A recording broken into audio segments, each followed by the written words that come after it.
you're experiencing crashes while playing Apex Legends, follow these steps to troubleshoot and potentially resolve the issue. This guide will help you identify and fix common problems that may cause the game to crash. Step 1. Check system requirements. Ensure that your computer meets the minimum system requirements for Apex Legends.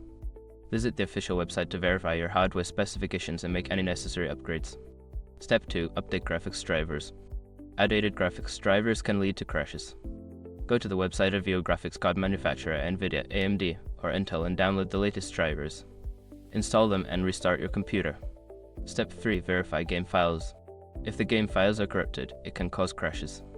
Open a game launcher or Geno Steam, navigate to your library, right-click on Apex Legends, and select the option to verify or repair game files. This process will fix any corrupted files. Step 4. Adjust in-game settings. Sometimes high graphics settings can cause instability. Launch the game and go to the Settings menu. Lower the graphics settings, disable VSync, and reduce the resolution to see if it improves stability. Step 5. Check for background applications. Background applications can interfere with Apex Legends. Close any unnecessary programs running on your computer, especially those that use a lot of resources or overlay features, such as Discord or screen recording software. By following these steps, you should be able to troubleshoot and resolve the crashing issues in Apex Legends. If problems persist, consider reaching out to EA support for further assistance.